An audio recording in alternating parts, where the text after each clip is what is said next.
তিনি আমার নবী, আমাদের জন্য উসওয়ায়ে হাসানা জনাবে মুহাম্মদুর রাসূলুল্লাহ সাল্লাল্লাহু আলাইহি ওয়াসাল্লাম। অথচ আমরা তার উম্মত হয়ে হর হামেশা মিথ্যা কথা বলে ফেলি। আল্লাহর ওলি হওয়ার জন্য, আল্লাহর নৈকট্য হাসিলের জন্য এটা সবচেয়ে বড় গুণ। আমি তো মনে করি যে সমস্ত লোকের জীবনে মিথ্যা কথা মুখ থেকে বের হয় না, তারা হচ্ছে জামানার শ্রেষ্ঠ বুজুর্গ মানুষ। যে মুখ দিয়ে মিথ্যা বের হবে না, সেই মুখের দোয়া কবুল করবেন কে? কে কবুল করবেন? আল্লাহ কবুল করবেন। মিথ্যার ধারে পাশে যাওয়া যাবে না। আমার নবীজি একদিন বসে আছেন, এক সাহাবী এসে বলছেন, ইয়া রাসূলুল্লাহ, আপনি আমাকে শুধু শর্ট একটা আমল শিখায় দিবেন, আমি একটা আমলের বেশি দুইটা আমল করব না। আমার নবীজি তাকে বললেন, তুমি একটা আমল যদি শুধু করতে চাও, একটা আমল তোমাকে শিখায় দিলাম, আজকে থেকে কখনো মিথ্যা কথা মুখ থেকে বের করবা না, মিথ্যার ধারে পাশে যাবে না।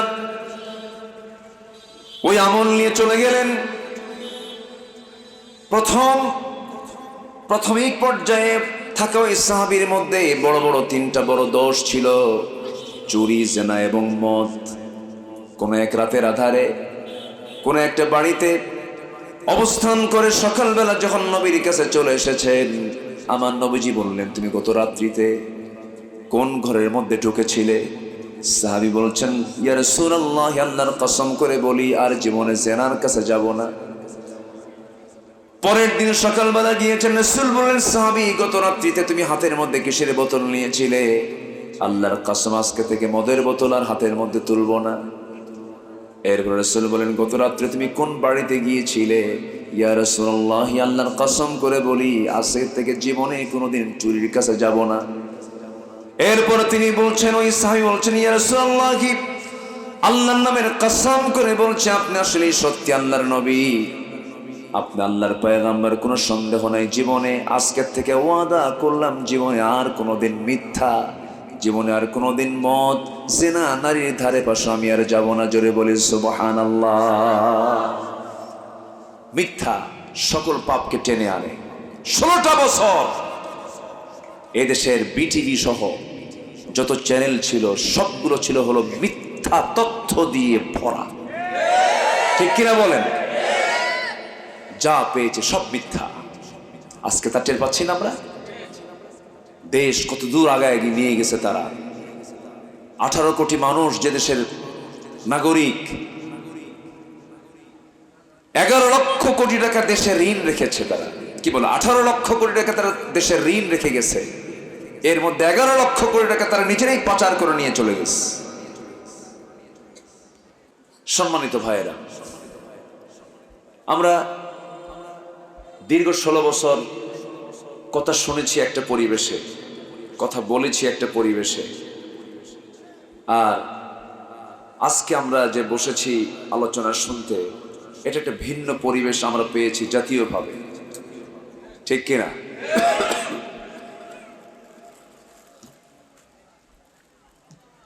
সেই পরিবেশটা হলো, আগে মাহফিল কমিটি যখন মাহফিল করার চিন্তা করত, তাদের চিন্তা হতো থানায় যে কতবার যাওয়া লাগবে, জুতার তলা ক্ষয় না হলে মাহফিলের পারমিশন মিলত না। থানার কাছে মাহফিল কমিটিগুলো ছিল হলো দাগী আসামির মতো, মানে কত যে দোষ করছে কমিটি, এটা ছিল কমিটির মানে থানার কাছে কমিটির মানে একটা কি বলবো, মানে তারা ছিল অত্যন্ত বড় আসামি থানার কাছে। আর আমরা যারা আলোচক ছিলাম, আমরা তো নাশকতা সৃষ্টিকারী ছিলাম। তারপরে উস্কানি দাতা, বিভিন্ন কথাগুলো বলে আমাদেরকে গালমন্দ করা হতো। অনেক জায়গায় মাহফিলের দুপুর পর্যন্ত কোনো প্রবলেম নেই, বিকেলবেলা মাহফিল মানে পরিকল্পিতভাবেই বন্ধ করা হতো। এই খেল তামাশাগুলো বিগত 16 বছর দেখেছি। একটা কোরআনের মাহফিলকে ঘিরে, যেখানে কোরআনের আলোচনা হয়, যেখানে মানুষ দিন শেখে, কোরআন শেখে, ইসলাম শেখে, তাও জনগণ তার লাউ আর কুদুবাসার টাকা দিয়া মাহফিলগুলো চালায়। সম্মানিত বন্ধুগণ, এখন কি আজকের মাহফিলে কেউ গেছিলেন থানায়? যাওয়া লাগছে? এমনি একটু গেছেন, এটা ফর্মালিটিস মেনটেন করে তারা একটু গিয়েছিলেন। এখন আর যাওয়ার প্রয়োজন হয় না। এখন মোটামুটি ভাবে তারাই বলে কখন কি লাগবে বলে। সম্মানিত ভাইয়েরা, এই পরিবেশ সৃষ্টি করে দিয়েছেন তিনি আমার কে? কে কে বলেন তো কে? কোন সন্দেহ লাগে নাকি? আমার আল্লাহ তাআলার কোন পরিকল্পনাকে পরিপূর্ণ করার জন্য কোনো টাইম লাগে না, কোনো সময় লাগে না। শুধু তিনি কি করেন? যারা পারেন ঠোঁট মিলিয়ে বলুন, ইন্নামা আমরুহু ইযা আরাদা শাইআন আন ইয়াকুলা লাহু কুন ফায়াকুন। জোরে বলুন আল্লাহু আকবার। আল্লাহ রাব্বুল আলামিন যখন কোনো কাজের সিদ্ধান্ত নিয়ে ফেলেন, সেই সময় শুধু তিনি একটা শব্দ বলেন, কুন। মাইক্রো সেকেন্ডও লাগে না, সঙ্গে সঙ্গে তা হয়ে যায়, সঙ্গে সঙ্গে তা হয়ে যায়। চিন্তা করা যায়, নবনির্বাচিত একটা সরকার 300 আসন সহ, নির্বাচিত না নির্ধারিত আল্লাহ জানে, তো কল্পনাই করা যায় না। কি একটা সময় চলে আসলো। 5 অগাস্টের দুপুর পর বিকেল বেলা সময় পেলেন মাত্র 45 মিনিট। 45 মিনিট আপনার ব্যাগ গোছাতে হবে, মামু বাড়ি দিল্লি গিয়ে পড়তে হবে। কি ঠিক কিনা? কি সিদ্ধান্ত! সিদ্ধান্ত কার? আসতে বলবেন না কার? ছিল তারা 16 বছর। কত বছর? আর ফেরাউন বেঁচে ছিল 1600 বছর। সংখ্যার কি মিল দেখছেন? বিশাল মিল। কিন্তু ওটা হচ্ছে পুরুষ ফেরাউন, মেল ফেরাউন আর ফিমেল ফেরাউন। সে চেয়েছিল, ফেরাউন চেয়েছিল হত্যার মধ্য দিয়ে ক্ষমতাকে পাকাপোক্ত করব। এরাও চেয়েছিল তাই। আয়না ঘর তার এমনি বানায় নাই। যাই হোক, অনেকের গায়ে কথাগুলো লাগতে পারে, হয়তো লেগে যেতে পারে, কিন্তু আমার যে তালিকা করছে আমি না বলে কি করি বলে? এই কালামানিক ওই বিচারপতি 116 জন আলেমের নাম সে তালিকার মধ্যে উঠাইছে। কে এদের কোনো ওয়াজ চলবে না? এরা রাজাকার। বলেন তো, আমার কি রাজাকার মনে হয়? 116 জন তালিকার মধ্যে আমার নামটাও ছিল। তালিকা করলো ওরা, কিন্তু সেই তালিকার জায়গায় থেকে গেল।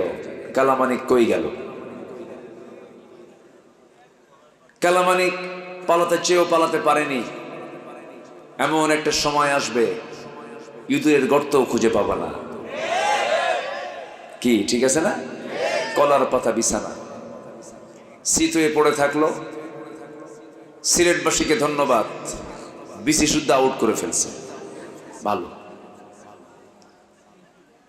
আমাদের দাবি হলো, ওরা যেহেতু আমাদের তালিকা করেছে, আমরা এখন এই দেশে অবস্থান করে আল্লাহর নিয়ামত, আকাশের সূর্য উপভোগ করে, আল্লাহর দেওয়া নিয়ামত সকল কিছু গ্রহণ করে, আল্লাহকে বিশ্বাস করে না যারা নাস্তিক মুরতাদ, ওদের তালিকা আমাদের এখন করার সময় হয়েছে।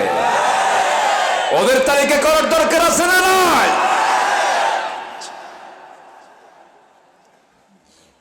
ইসলাম 3 অপরাধীকে ক্ষমা করেনি। একটা হচ্ছে কতলুন নফস, যারা হত্যাকারী, যারা খুনি, তাদের কোনো ক্ষমা, আসতে কয়, তাদের কোনো ক্ষমা।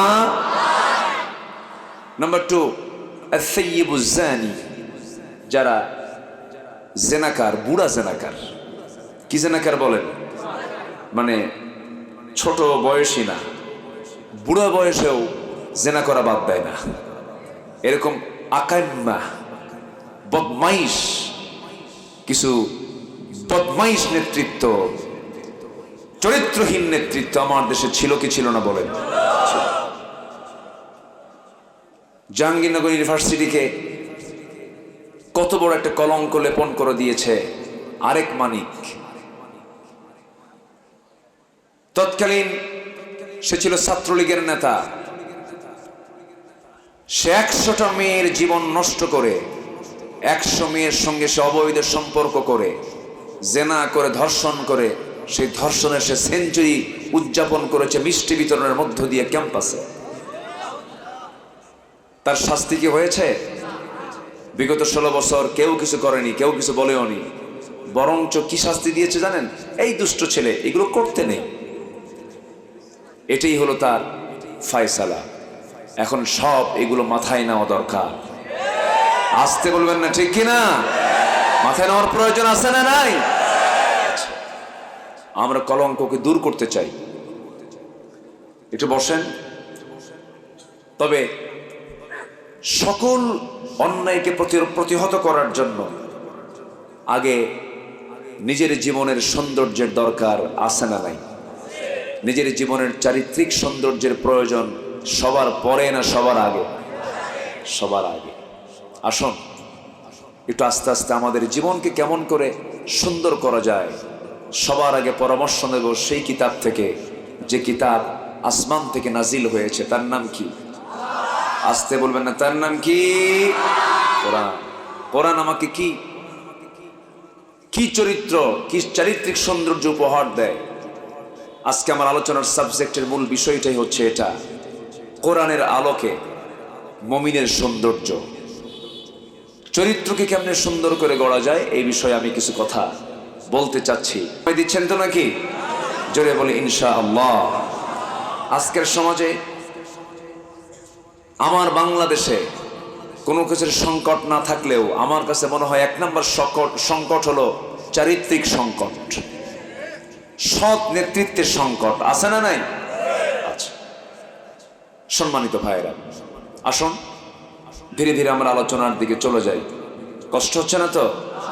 আচ্ছা, তো মুমিনের সৌন্দর্য মোটামুটি আজকে আমরা যদি 15টা পয়েন্টের উপরে কথা শুনি, আমাদের এই সৌন্দর্যগুলো, আমাদের কি কি চরিত্রগুলো আনা দরকার আমরা জানতে পারবো, এবং যদি মানতে পারি এই চারিত্রিক সৌন্দর্য অর্জনের মধ্য দিয়েই আমাদের জান্নাত নিশ্চিত করে দিবেন। তিনি আমার কে?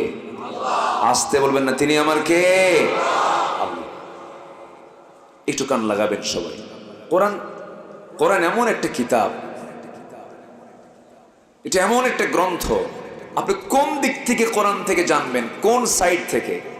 সাহিত্য পাবেন, আইন পাবেন, ব্যবসা পাবেন, ব্যাংক পাবেন, বীমা পাবেন, রাষ্ট্র পাবেন, প্রশাসন পাবেন, কোথায় কি নাই সব বলে দিয়েছেন এই কিতাবের মধ্যে। তিনি কে?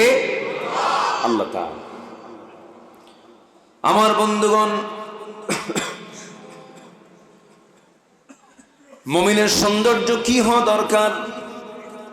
মুমিনের চারিত্রিক সৌন্দর্যের 1 নম্বর দিক হলো, আল্লাহ রাব্বুল আলামিন ইমানদারকে ডাক দিয়ে একটা সূরার মধ্যে বলছেন, সূরাতুল আহজাব ভার্স নাম্বার 70।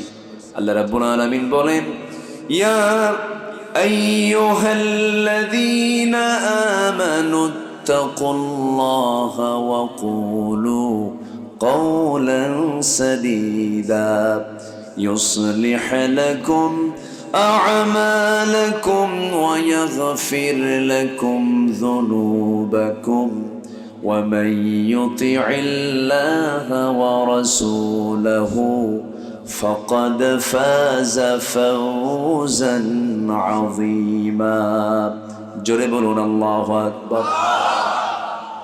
হে ইমানদারেরা, তোমরা আল্লাহকে ভয় করো, তাকওয়ার নীতি অবলম্বন করো, তাকওয়া তোমরা অর্জন করো। কারণ এই তাকওয়া আল্লাহর সঙ্গে এই নৈকট্য হাসিলের একমাত্র মাধ্যম। আর তাকওয়াবান ব্যক্তি একমাত্র চারিত্রিক সৌন্দর্যের সকল দিক তার মধ্যে উপস্থিত থেকে যায়।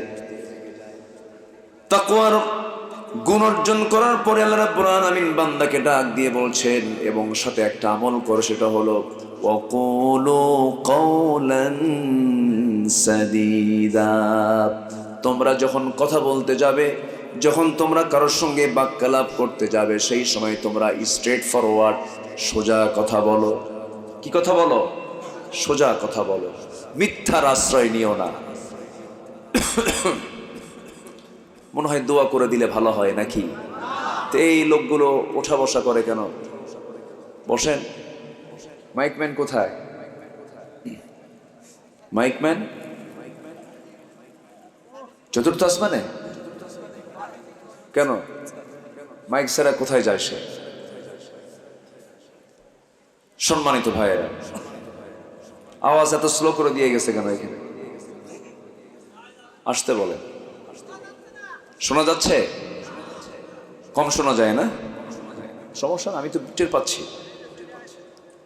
কে আসছে? কই মাইকম্যান? কে? আচ্ছা ঠিক আছে। এখন কি শোনা যায়? একটু সুন্দর করে সবার কানে কানে দেন, এদিকে আমার কানটাও ঠিক করে দেন। আমি আর কি বলবো, আমি বলতে পারবো তখন যখন মাইক কাভার করতে পারবে, তাই না? এই জন্য এটা সবচেয়ে মাধ্যম, গুরুত্বপূর্ণ মাধ্যম হচ্ছে মাইক। হার্ট অফ মাহফিল, মাহফিলের মূল হচ্ছে মাইক। সম্মানিত ভাইয়েরা, তাহলে আল্লাহ তাআলা বলছেন সত্য কথা বলো। আজকে মুসলমান কি, আমার দেশের মুসলমান যারা, হাসা কয় না মিশা কয়? বলেন, হাসা না মিশা? সত্য বলে বেশি না মিথ্যা বলে বেশি? মিথ্যা বলে বেশি। এটা কি মুমিনের সৌন্দর্য, ইমানদারের সৌন্দর্য, মুসলমানের সৌন্দর্য? একজন মানুষের জীবনে কৌতুক করে মিথ্যা কথা কখনো বের হয় নাই। 63 বছর 9 ঘন্টা যার জীবন ছিল, আয়ুকাল ছিল, এই জীবনে 63 বছর 9 ঘন্টা তিনি বেঁচে ছিলেন। তার জীবনে তার মুখ থেকে অযাচিত, অপ্রয়োজনীয়, অপ্রাসঙ্গিক এবং চুল পরিমাণ কৌতুক করে মিথ্যা বলেছেন এমন রিপোর্ট তার জীবনে ছিল না। জোরে বলি সুবহানাল্লাহ। তিনি কেউ নন, তিনি হচ্ছেন লাকাদ কানা লাকুম ফি রাসূলিল্লাহি উসওয়াতুন হাসানাহ লিমান কানা ইয়ারজুল্লাহা ওয়াল ইয়াওমাল আখির ওয়া যাকারাল্লাহা কাসীরা। জোরে বলুন আল্লাহু আকবার। তিনি আমার নবী, আমাদের জন্য সওয়া হাসানা জনাবে মুহাম্মদুর রাসূলুল্লাহ সাল্লাল্লাহু আলাইহি সাল্লাম। অথচ আমরা তার উম্মত হয়ে হর হামেশা মিথ্যা কথা বলে ফেলি। আল্লাহর ওলি হওয়ার জন্য, আল্লাহর নৈকট্য হাসিলের জন্য এটা সবচেয়ে বড় গুণ। আমি তো মনে করি যে সমস্ত লোকের জীবনে মিথ্যা কথা মুখ থেকে বের হয় না, তারা হচ্ছে জামানার শ্রেষ্ঠ বুজুর্গ মানুষ।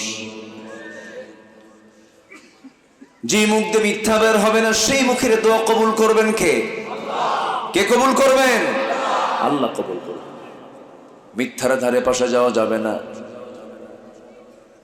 আমার নবীজি একদিন বসে আছেন, এক সাহাবী এসে বলছেন, ইয়া রাসূলুল্লাহ, আপনি আমাকে শুধু শর্ট একটা আমল শিখায় দিবেন, আমি একটা আমলের বেশি 2টা আমল করব না। আমার নবীজি তাকে বললেন, তুমি একটা আমল যদি শুধু করতে চাও, একটা আমল তোমাকে শেখায় দিলাম, আজকে থেকে কখনো মিথ্যা কথা মুখ থেকে বের করবা না, মিথ্যার ধারে পাশে যাবে না। ওই আমল নিয়ে চলে গেলেন। প্রাথমিক পর্যায়ে থাকা ওই সাহাবীর মধ্যে বড় বড় 3টা বড় দোষ ছিল: চুরি, জেনা এবং মদ। কোনো এক রাতের আধারে কোনো একটা বাড়িতে অবস্থান করে সকালবেলা যখন নবীর কাছে চলে এসেছেন, আমার নবীজি বললেন, তুমি গত রাত্রিতে কোন ঘরের মধ্যে ঢুকেছিলে? সাহাবী বলছেন, ইয়া রাসূলুল্লাহ, আল্লাহর কসম করে বলি আর জীবনে জেনার কাছে যাব না। পরের দিন সকালবেলা গিয়েছেন, রাসূল বললেন, সাহাবী, গত রাত্রিতে তুমি হাতের মধ্যে কিসের বোতল নিয়েছিলে? আল্লাহর কসম, আজকে থেকে মদের বোতল আর হাতের মধ্যে তুলব না। এরপর রাসূল বলেন, গত রাত্রে তুমি কোন বাড়িতে গিয়েছিলে? ইয়া রাসূলুল্লাহ, আল্লাহর কসম করে বলি আজকে থেকে জীবনে কোনোদিন চুরির কাছে যাব না।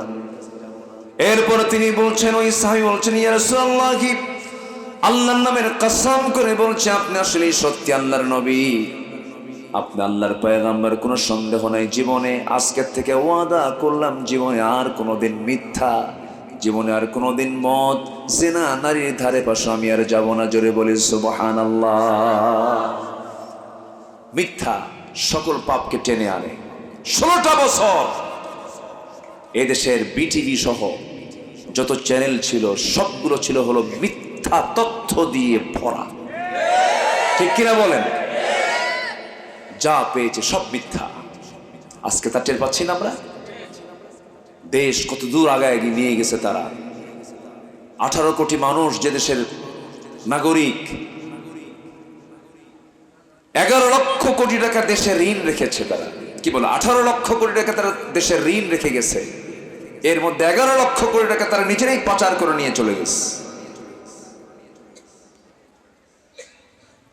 কয়েকটা ধরা পড়ছে অবশ্য। এর মধ্যে একজন বিশেষ খ্যাতিমান মানুষ, সালমান এফ রহমান ওরফে বাবা দরবেশ, ঠিক কিনা বলেন? মাথার চুলগুলো থেকে শুরু করে নিয়ে পা পর্যন্ত সব সাদা, মানুষটাও সাদা। এত সুন্দর চেহারার মানুষ, মনে হয় আসমান থেকে জিব্রাইল চলে আসছে, এত সুন্দর চেহারা। বাঁচার জন্য কত না কি করলো সবাই তো জানেন কম বেশি। কত চেষ্টা করলো, কত অভিনয় করলো, মাথার চুল কালো বানালো, দাড়িটা রাখলোই না, কেটেই ফেললো। পাঞ্জাবি খুইলা গেঞ্জি পরলো, পায়জামা খুইলা লুঙ্গি পরলো, নৌকায় চড়লো। নৌকায় চড়ার পর সেই নৌকার ভেড়ে না, কোস্টগার্ড ধরে ফেললো বন্ধু আইনমন্ত্রীকে। আইনমন্ত্রী আর চুল কাটবে কেমনে? ওর চুলই তো নাই।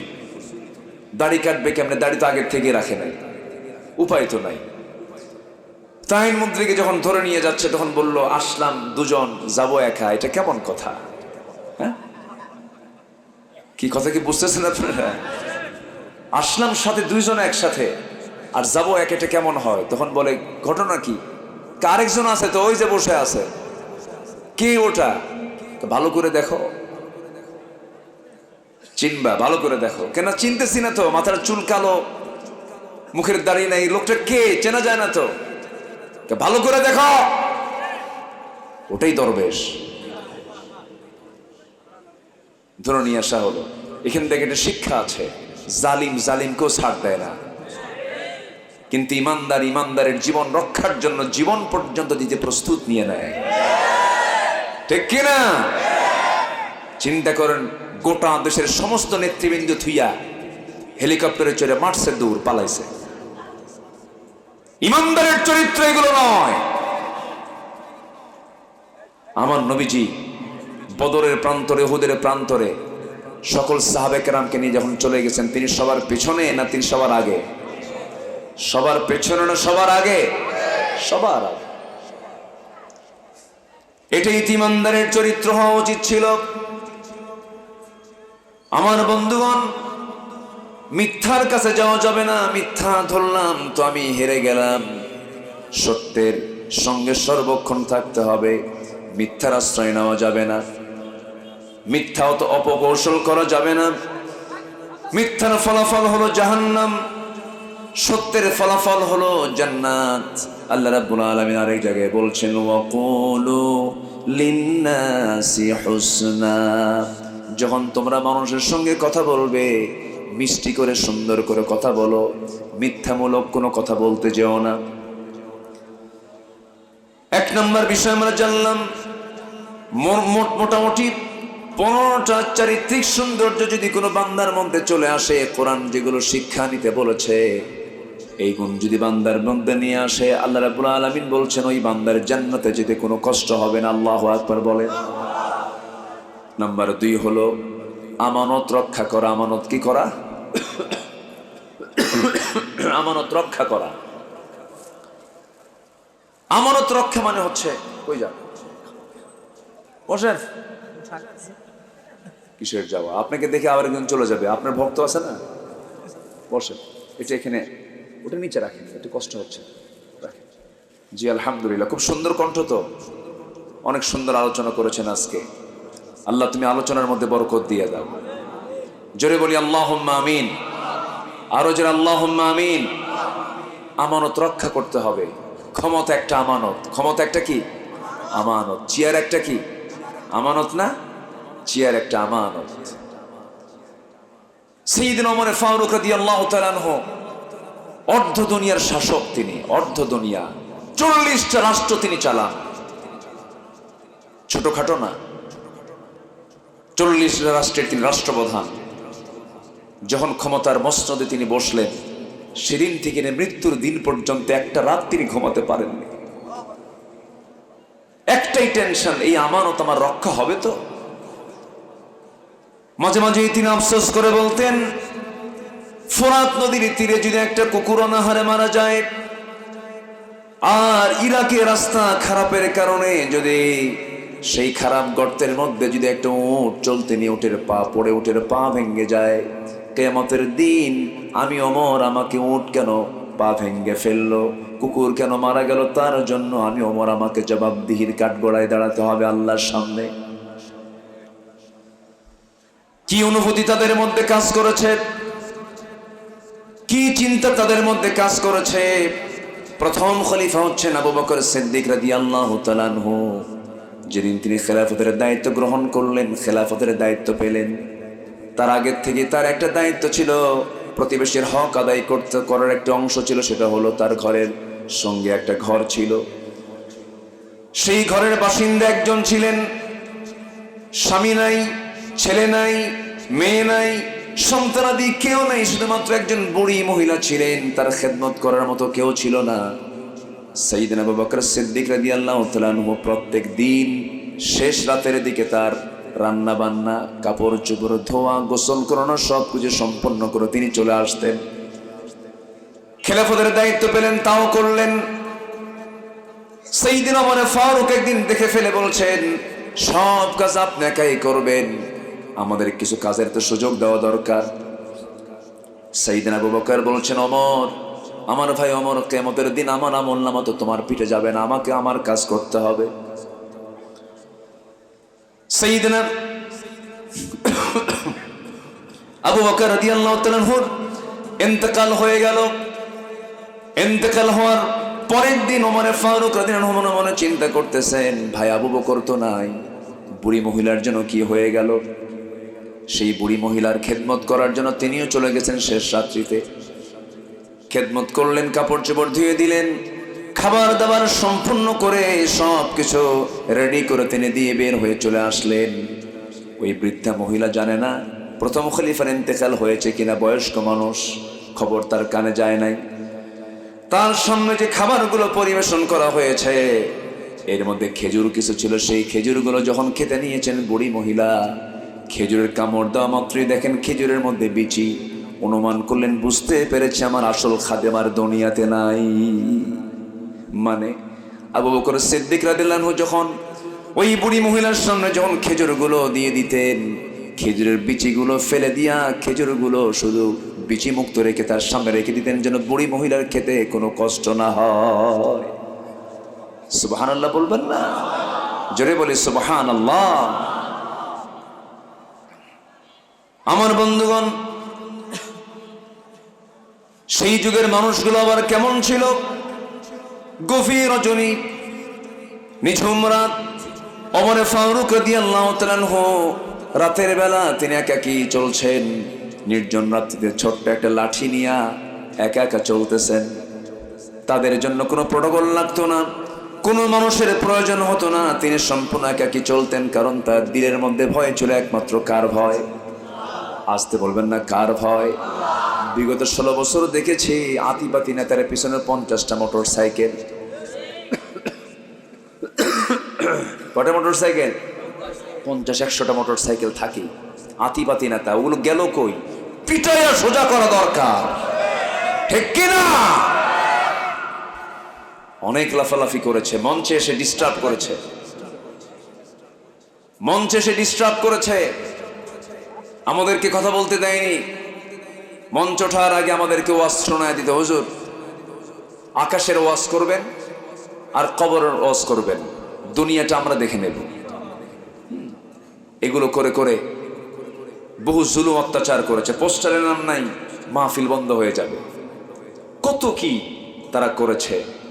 সম্মানিত ভাইয়েরা, সম্মানিত বন্ধুগণ, সকল জুলুমের বিচার করার দায়িত্ব একমাত্র কার?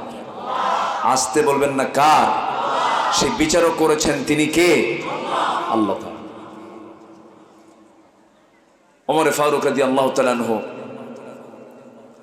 একাকী বের হয়েছেন, কেউ নাই তার পাশে। সেই নিঝুম রাত্রিতে চলতে চলতে হঠাৎ করে তিনি একটা ঘরের সামনে গিয়ে দাঁড়ালেন।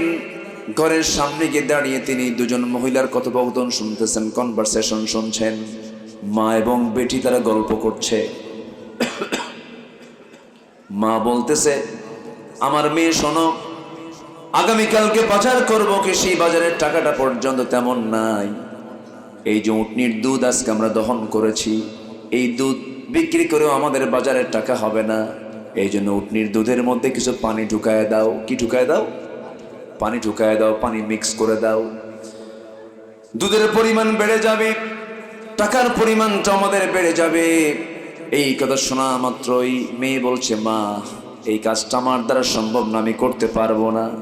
সঙ্গে সঙ্গে মা বলতেছে, হে আমার কলিজার টুকরা মেয়ে, তুমি হয়তো ভাবতেছো ওমর ফারুকের লোকজন এসে দেখে যাবে, ধরে ফেলবে না, এখানে কেউ নাই, রাতের বেলা অন্ধকার কে দেখবে? সঙ্গে সঙ্গে মেয়েটা বলে, মা রাষ্ট্র হয়তো দেখলো না, প্রশাসন হয়তো দেখলো না, কিন্তু মা তুমি আমি দিনের আলোতে যা করি, রাতের আধারে যা করি, যিনি সবচেয়ে বড় রাজ সাক্ষী সে আল্লাহ আমাদের দেখে ফেলতেছে, আমি তা করতে পারবো না। ওমর ফারুকের কানে কথাগুলো চলে যাচ্ছে, চোখের পানি মুছতে মুছতে বলছে, আল্লাহ আমার এই রাষ্ট্র সংরক্ষণের জন্য আমার দরকার শুধু না, আমার জনগণটাই যথেষ্ট। জোরে বলেন সুবহানাল্লাহ। দেশ শুধু ভালো হবে রাষ্ট্রপ্রধান দিয়ে নয়, দেশ ভালো করার জন্য দেশের জনগণও ভালো হওয়ার দরকার আছে না নাই? আসতে বলবেন না, আছে না নাই? একটু কান লাগাবেন, শুধু কথা আপনি শুনছেন না, এই প্রযুক্তির কল্যাণে কথাগুলো গোটা দুনিয়ার কোটি কোটি মানুষের কাছে কথাগুলো সাপ্লাই হয়ে যায়।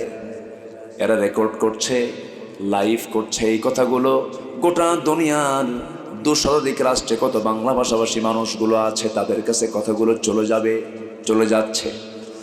একটু আমাকে কথা শোনার জন্য, আমার কথা শোনার মধ্য দিয়ে, মাহফিলের আলোচনাগুলো শোনার মধ্য দিয়ে একটু সহযোগিতা করবেন। দিন বোঝার দরকার একার না সবার, দিন বোঝার দরকার একার না সবার। একটু কান লাগাবেন। 15টা গুণ অর্জন করবো আমরা। কয়টা গুণ অর্জন করব? 15টা গুণ। নাম্বার 1 আমরা শিখে নিয়েছি। আজকের মাহফিল থেকে সিদ্ধান্ত নিলাম জীবনে আর কখনো মিথ্যা কথা বলবো না। জোরে বলি ইনশাআল্লাহ, আরো জোরে বলি ইনশাআল্লাহ। নাম্বার 2 হলো আমানতের হেফাজত করা, আমানত খেয়ানত না করা। এই কথা বলতে নিয়ে সাইয়েদনা ওমর ফারুকের দিকে চলে গেছে আমরা। আমার বন্ধুগণ, ওমর ফারুক রাদিয়াল্লাহু তাআলা আনহু কত বড় আমানতদার ছিলেন, কি তাকওয়া তাদের মধ্যে কাজ করেছে। একটু কান লাগান, মনোযোগ দিয়ে শোনেন।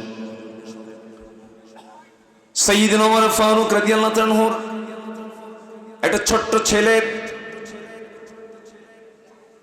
বাজার থেকে একটা ঘোড়া কিনে এনেছে। সেই ঘোড়া কিনে এনে বাড়িতে লালন পালন করে ধীরে ধীরে বড় করতেছিল, মোটা তাজা করতেছিল। কিন্তু যে ঘাস ঘোড়াটা খায় সেই ঘাসটা হলো রাষ্ট্রের জায়গা। রাষ্ট্রের জায়গার ঘাসগুলো খেয়ে খেয়ে ঘোড়াটা বড় হচ্ছিল। ঘোড়া যখন বড় হয়ে গেল, বিক্রির সময় যখন হয়ে গেছে, সেই ঘোড়াটা নিয়ে খলিফা ওমর ফারুকের ছেলে চলে গেছে বাজারে বিক্রি করার জন্য, টাকা লাভসহ টাকা নিয়ে চলে আসবে বিক্রি করে। বাজারে বিক্রি হয়ে গেছে ঘোড়া, বিকৃত ঘোড়া বিক্রি করে সেই টাকাটা নিয়ে, বিকৃত ঘোড়ার টাকাটা নিয়ে ফিরে আসতেছেন বাড়ির দিকে। দরজার ফটকে দাঁড়িয়ে আছেন ওমর ফারুক রাদিয়াল্লাহু তাআলা আনহু।